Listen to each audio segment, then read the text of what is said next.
दोस्तों, अगर आप भी महेंद्र सिंह धोनी को एक महान खिलाड़ी मानते हैं तो वीडियो को लाइक जरूर कीजिएगा। दोस्तों, ईडन गार्डन्स में चेन्नई ने लिखा है नया इतिहास। रहाणे दुबे के खौफनाक छक्कों की गरज से दहल उठा करोड़ों क्रिकेट प्रेमियों का दिल।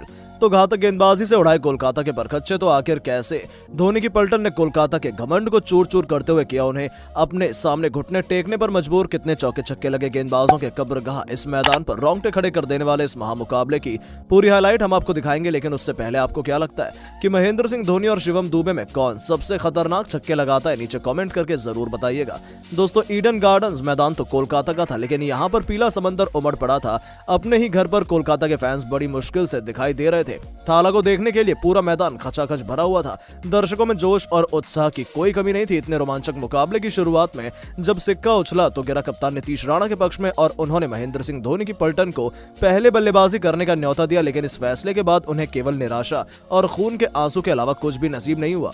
जी हां, अपनी टीम को एक विस्फोटक शुरुआत दिलाने के इरादे से डिवन कॉनवे के साथ ऋतुराज गायकवाड़ की जोड़ी मैदान में उतरी। आते ही उन्होंने सीधा चौके छक्कों की बरसात करनी शुरू कर दी। उन्होंने अपनी टीम को एक विस्फोटक शुरुआत दिलाई थी और दोनों में से कोई भी रुकने का नाम नहीं ले रहा था। उनकी दमदार बल्लेबाजी के दम पर 6 ओवरों में चेन्नई ने 59 रन बना लिए। उनकी गाड़ी टॉप गियर में चल रही थी। वहीं कोलकाता को किसी भी हालत में अब विकेट चाहिए था। ऐसे में सुयश शर्मा ने ऋतुराज गायकवाड़ को क्लीन बोल्ड कर अपनी टीम को पहली सफलता दिलाई। ऋतुराज 20 गेंदों पर 3 चौकों और 2 छक्कों की बदौलत 35 रन बनाकर वापस लौट गए। कोलकाता के लिए वापसी की उम्मीदें जगी थी। उनके आउट होने के बाद बल्लेबाजी करने आए थे अजिंक्य रहाणे।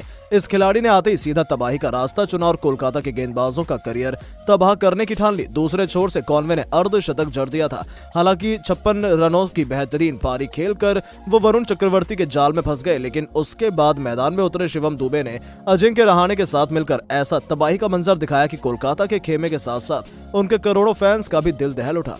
जी हां, आपको बता दें, इन दोनों खिलाड़ियों ने किसी भी गेंदबाज पर रहम करना जरूरी नहीं समझा और सीधा चौके छक्कों की बरसात करते हुए शिवम दुबे ने मात्र 20 गेंदों में अपना खौफनाक अर्धशतक पूरा कर दिया, जिसमें उन्होंने 5 खतरनाक छक्के और 2 चौके भी लगाए। कोलकाता के तो पैरों तले जमीन खिसक गई थी। ऐसी भयंकर बल्लेबाजी देखकर तो उन्हें अपनी आंखों पर भरोसा करना मुश्किल हो रहा था। वहीं अजिंक्य रहाणे की गाड़ी तो सीधा छठे गियर में चल रही थी।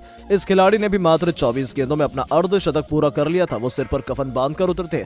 पूरा स्टेडियम चेन्नई चेन्नई के नारों से गूंज रहा था। उनके फैंस तो खुशियों का ठिकाना उनको नहीं मिल रहा था। हालांकि अर्धशतक पूरा करने के बाद शिवम दुबे तो आउट हो गए, लेकिन रहाणे ने कोलकाता को वापसी का एक भी मौका नहीं दिया और अपनी पुरानी टीम से इंतकाम लेते हुए उनके परखच्चे उड़ाकर रख दिए। आपको बता दें, शिवम दुबे के आउट होने के बाद मैदान में उतरे रविंद्र जडेजा ने भी अंतिम ओवर में लगातार 2 तूफानी छक्के जड़कर पूरे स्टेडियम में होश उड़ा दिए। तो वहीं अंत तक नाबाद रहते हुए अजिंक्य रहाणे ने अपनी टीम को 20 ओवर में 235 रनों के ऐतिहासिक स्कोर तक पहुंचा दिया था। ये आईपीएल 2023 का इतिहास का सबसे बड़ा स्कोर था, जिसमें सबसे अहम योगदान दिया था अजिंक्य रहाणे ने। उन्होंने मात्र 29 गेंद पर 5 भयावह छक्के और 6 खतरनाक चौके की बदौलत 79 रनों की आतिशी पारी खेली। कोलकाता के गेंदबाजों के लिए तो ये दिन भूलने वाला था, जहां सभी गेंदबाजों की जमकर पिटाई हुई। कुलवंत खुजरोलिया को 2 सफलताएं हासिल हुई, तो वहीं चक्रवर्ती और सुयश शर्मा को एक विकेट मिला। माउंट एवरेस्ट जैसे इस लक्ष्य का पीछा करने के लिए कोलकाता के लिए निर्णायक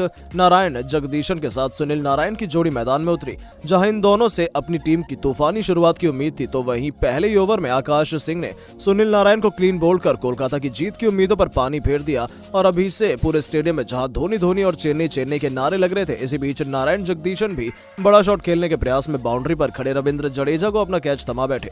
जी हां दोस्तों, स्कोर बोर्ड में केवल 1 रन जुड़ा था और उनके 2 बल्लेबाज पवेलियन में लौट चुके थे। फुटबॉल के स्कोर बोर्ड ने कोलकाता की कमर तोड़ दी थी, जहां से अब तो चेन्नई की जीत लगभग सुनिश्चित हो चुकी थी।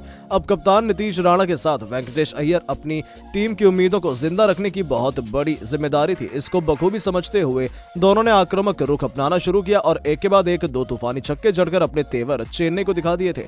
6 ओवरों के पावर प्ले में कोलकाता केवल 38 रन बना पाई थी। ये दोनों बेहतरीन फॉर्म में लग रहे थे। वहीं इनके बाद भी कोलकाता के पास दमदार बल्लेबाजी की पूरी फौज है, लेकिन इतना बड़ा लक्ष्य चेस कर पाना वो भी ऐसी परिस्थिति में उनके बस की बात नहीं है और चेन्नई बड़ी आसानी से उन्हें कुचलकर एक ऐतिहासिक जीत दर्ज कर लेगी। लेकिन दोस्तों, आपको क्या लगता है कि महेंद्र सिंह धोनी आईपीएल 2023 में चेन्नई को चैंपियन बना पाएंगे या नहीं? नीचे कमेंट करके जरूर बताएं और ऐसी शानदार खबरों के लिए चैनल को सब्सक्राइब जरूर करें। धन्यवाद।